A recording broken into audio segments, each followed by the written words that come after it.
I gotta phone him up out of here, man. Long night in the ER. It wasn't busy, but it was busy. If that makes sense, man. I ain't do a lot, but I did a lot. Hey, dog, keep watching, keep watching. What we represent, man? Big money bound. Say, let her know, man. Big money bound. The kids, man. We got the kids, man. Hey, nice and clean, nice and clean. Nice and clean. Look at this.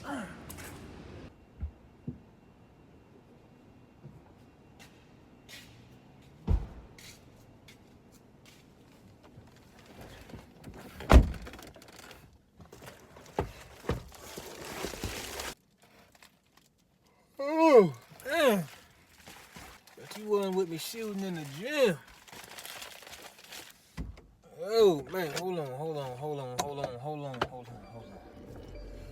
Figure this out, hold on.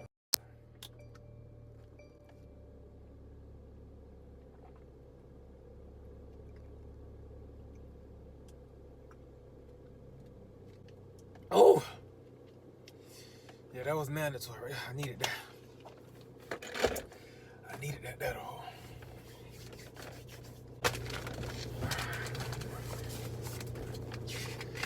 Alright. New video right there. They said they want to hear more about that malpractice, about things not to do as a respiratory therapist, what could happen if you hurt a patient. I did that last night, took care of that. That was easy. Alright, now we got car talk. Let me see what's going on.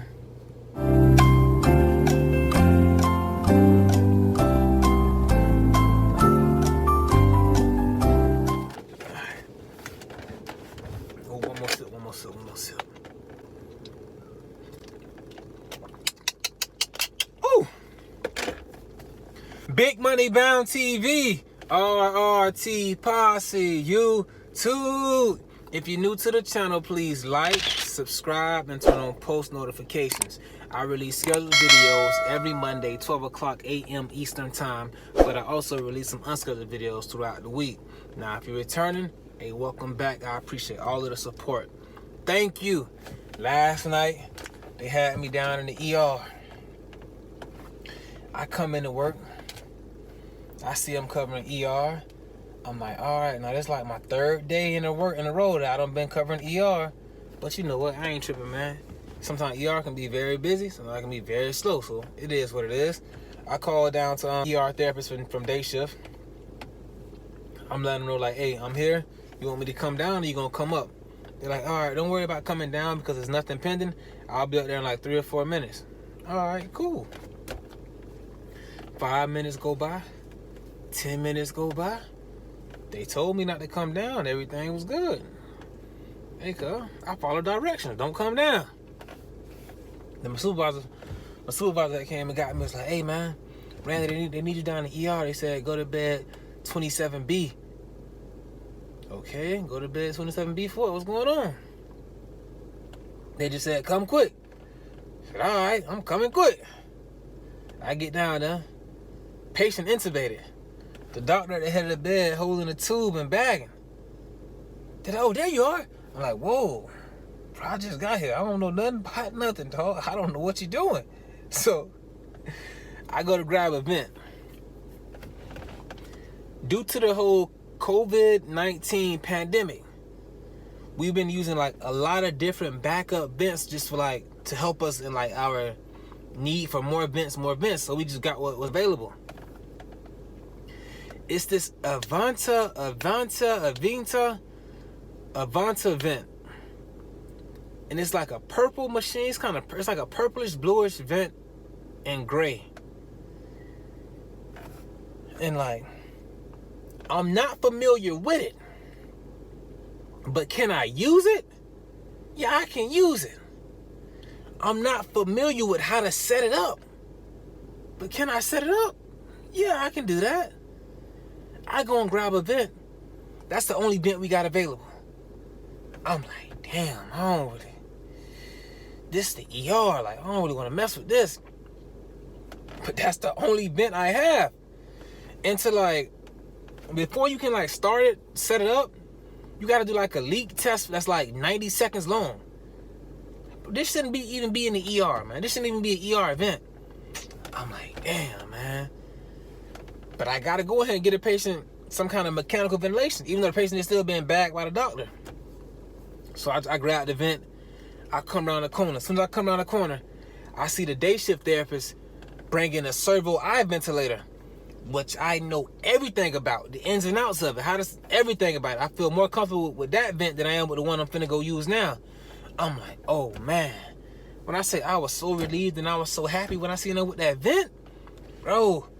Cause Lord knows I ain't want to go ahead and set up this vent that I wasn't really too familiar with. You can use it, but you don't want to. Hey, bro. You don't want to be using something that, yeah, I got the gist. Nah, I didn't want to do so. I used the servo eye. I went into the room. I'm finna hook the patient up that's just been intubated. Before I put in the vent settings, it's certain questions that I need answered, that I must know before I set up my settings. Like, how tall is the patient? You can get an estimate of like how tall the person is just by looking at them, like visualizing, like, all right, they about 5'7", 5'8", whatever. She's not too big, she's not too small. The next question is, for me to set my rate, how long has the patient been down? Like, what's the backstory? Were they found down? Did they just collapse? Did they unresponsive, shortness of breath, and they said they couldn't breathe and they just passed out? Like, in order for me to set my title, my rate, I gotta know how long you've been down. Because the longer you've been down, the higher the rate I would put. But why would I do that? Because if you've been down for a longer period of time, you haven't been ventilating. It's CO2 just building up. And I want to blow it off. To do that, I got to go up. But if we witness you go down, we intubated you, it's no reason to have a high rate because the patient wasn't ventilating properly for a long time. You know what I'm saying? So that's why that's an important thing to know. But they was telling me like, oh, the patient just went down in front of the ER, wonder how long they was down. All right, cool. I put a rate of 18. Came back. The rate was good because the PCO2 levels was 38. The normal was between 35 to 45. 38, that's real good. But it was a bicarb problem. Bicarb, it was metabolic acidosis. So they got to give bicarb. And what I've learned over the years, when you give a patient bicarb to help compensate for the metabolic acidosis, when you give them bicarb, the CO2 increases. So you giving 2 ounces of bicarb, the CO2 gonna go up. So I gotta turn up my rate 2 notches to 20 to hopefully keep it at balance. How would I know it worked and kept it at balance? The follow-up ABG. So I go in and I tell the doctor, I'm like, yeah, man, this is the vent settings this is the vent settings that I took the blood gas on. These are the current values. And I think we should do this, we should do that. He was like, yeah, man, you know what? You're right. 100%. Good job, man. I appreciate all your help. It was like he was kind of like just brushing me off like, yeah. I know it's you, so you only got to tell me what you're doing because, like, I trust you now. Like, you good. And I felt kind of like, that's a good feeling to have. Like, a doctor just trusts that what you're doing is 100% correct. Because when I first started working with this doctor, he was like, okay, what's going on? You did this, you did what? Let me see that, this here. Let me add this, let me do that. Now it's more like, I know you know what you're doing. Go ahead. And this is the same doctor that I spoke about before when it was my first time working in the ER. And he got upset with me. He got upset with me because I didn't put a patient on non-rebreather rebreather right away and let him know. So we came a long way from then to now as in, bro, I know you know what you're doing. Just do whatever you like. And it's like, damn, man, like, that's a good feeling, man. So, since the COVID pandemic has really, like, went down, it's lessened a whole lot, we don't have any patients inside our hospital that's, like, COVID positive on the ventilator. But we still have a COVID positive unit in case we get a COVID positive patient. So, I'm finna transport a patient up to the floor. They telling me, go to the COVID unit. I'm like, go to the COVID unit? The nurse like, yeah, I got the room number. It's in the COVID unit. We got to go up. I'm like, but the patient is COVID negative. Dog was like, yeah, I know, but they want us to go up to the COVID unit. I'm like, you sure? Because I don't want to take no patient that's COVID negative up to a COVID unit and expose them to COVID.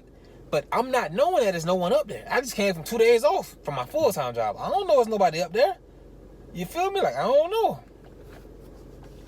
So he like, well, that's the room number I got, and I gave a report. They know that this patient is negative. I'm like, hey, man, double check with your charge nurse and let me know, because I don't want to go up there. We got to turn back around. That's happened multiple times. Wrong rooms doing this. And I got a ventilator, patient on life support. I'm going back and forth playing around. I don't want to be doing that. So dog called me like, yeah, I got the okay. They said that's where we got to go. All right, no problem. I ain't taking dog word for it. I called the unit. Hey, man, y'all expect the patient to come off in the ER? They're like, yeah, where's the patient at? I'm like, the patient is COVID negative, though. They're like, yeah, I know, it's no problem. Like, but that's a COVID unit. They're like, boo, we don't have any COVID positive patients, so we're just accepting ventilated patients now. I'm like, all right, man, no problem. We'll be up there. But you really got to, like, dot your I's and cross your T's with this kind of stuff, because, like, you just want to be like, first things first, if you don't got to be exposed to no COVID unit, you don't want to expose yourself to it. Then you don't want to expose the patient to it if they don't got to be exposed to it. So you want to just be really, really sure that what you're doing is 100% correct. So I dropped the patient off, man. Then, every time I went down this ER, I got a conscious sedation patient.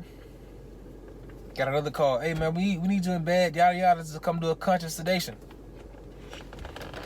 A patient don't knock their hip out. Their hip don't came out of place. I'm like, all right, no problem. I get in the room. The patient looks familiar. Then the doctor come in. I'm like, hey, didn't we see this patient like a couple days ago for the same kind of problem? This was the doctor that had to jump up and put the hip in. He was like, yeah. He looked down at his shoes. He had those kind of like, the shoes that's like, it got like, I think it's called Clark's. It got like a heel on it, but your back of your heel is out. I'll put a picture, man. He was like, yeah, but damn, I got the wrong shoes on. He's like, all right, hold on. Let me go and get my good shoes. That boy came back on. He came back in the room. He had his tennis shoes on, like his sneakers. Like, all right, I'm ready now. Put the sedation in. Dog, grab that leg again, man. I tell you no lie, dog. Dog, grab that leg. Put the kneecap back over here. The leg was dangling back here. Dog looked at me and said, Randy, watch this. He jumped again. He jumped again, bro. He jumped again. That boy jumped again. He jumped. He said, click. I told you. Hey, dog got a different approach. But what he doing is working, though. Like, it's working, man.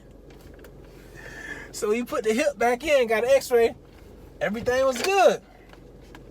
I'm like, all right, cool. And they called me. Patient need an ABG done. All right, no problem. As I'm going into the room, I run into the doctor. She's like, yeah, if he gives you a hard time, just let me know, because I know he can be like a real a-hole sometimes. If he gives you a hard time, just don't worry about doing the ABG. Just come back and let me know. I'm like, give me a hard time? Like, you feel me? Like, I know how to work with patients that give people a hard time. I'm here to help you.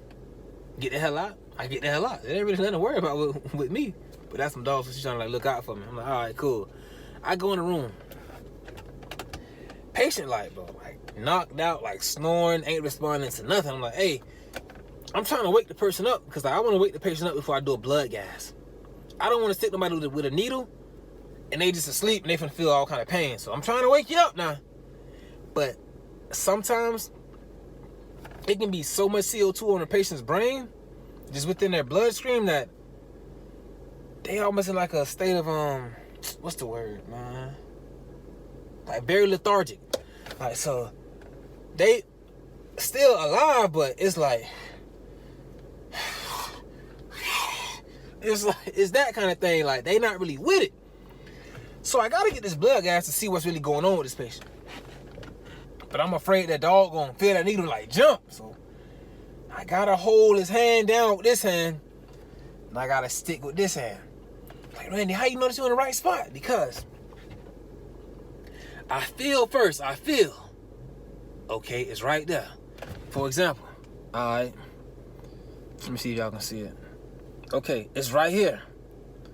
Bingo, it's right here. Okay. Right, it's right there now. Okay, it's to the left of this line right here. All right. And it's a little ways down from this line right here. And it's almost in line with that little spot he has right here. It's almost in line right there. So I just got to come right across here. Bingo. You just use like landmarks that's on the patient's arm. And that's what I did. He had a hair follicle that was right there. That's what was throbbing at. So I went right on top of that hair follicle with the precise precision, marksmanship. You feel me? And I went in. Bam. Blood was coming back. Blood coming back. Run the blood gas. Dog COPD. Got a CO2 of like 67, 68. And his overall pH is 7.29, 7.30. For a COPD patient, that's not that bad. It's really not bad. It can be better, but it's not bad. This person has COPD. So the doctor like, yeah, do you think we should put him on BiPAP? I'm like, it won't hurt to blow off some of the CO2 just to help stabilize the overall pH. They're like, yeah, put him on BiPAP. Now, with putting the patient on BiPAP that has a lot of CO2 on their brain, they're gonna be lethargic and out of it. Once that CO2 starts to come off, they finna get rowdy if they get rowdy. And they told me, dog been here before. The last time he was here, he pissed on the nurse, peed all the way down the hallway, got to the end of the hallway, and took a crap right on the floor. This is what they told me. Dog living dirty, man. So I'm like, all right, dog finna get woken up. Now he finna wake up. So put him on the BiPAP. Within 10 minutes, dog throwing the BiPAP off. Now he up. He throwing it off. The nurse go back in there, put it back on. He throw it off again. They call me, hey, we finna intubate him. We finna intubate him. Because he had, the CO2 was still climbing and like, off of oxygen, the man was turning blue. Like, he wasn't satting well. And if you're not satting well and you turning blue and you want to keep on your BiPAP, what's next is intubation. Dog got intubated for being crazy, man. Intubated for acting wild and crazy, bro. You turn down medical treatment in here and you're not in the right mind, ain't no, let me go home. No, you ain't in your right mind, dog. We finna put you down, intubate you, and take care of you, man. That's what we did for that situation. And then after that, what happened? Oh, then after that, I was feeling kind of hungry. I ran into my dog. Shout out to my dog, man. My dog, he got that golden key. He got that golden key. Open up any door in the hospital, including that like fire rescue break room. They had all kind of snacks and knickknacks. I got what I needed, dog. Appreciate you, dog. Appreciate you, dog.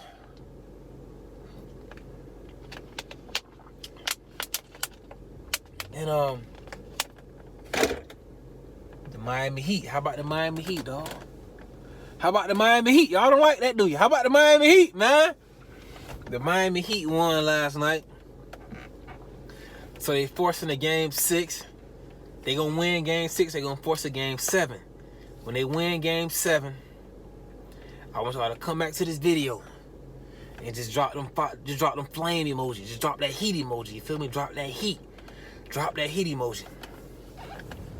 I think that was like my last patient, man. And then for the rest of the night, bro, I say I got free.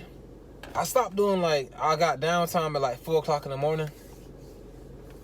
And from 4 to 6:30, I was really just like chilling. I went back up to my department. I was up there watching River Monsters.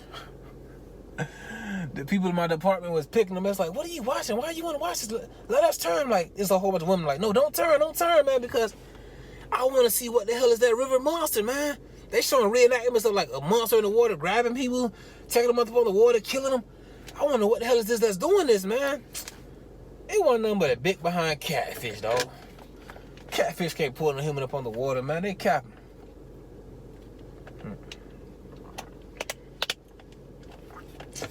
Today my day off, man. My weekend off. Jody Joe said if I bring home some eggs, she gonna make us French toast in the morning. So I'm finna go get them eggs right now, man. I'm finna go get them eggs right now, dog. I appreciate all the support, man. Thank y'all for watching.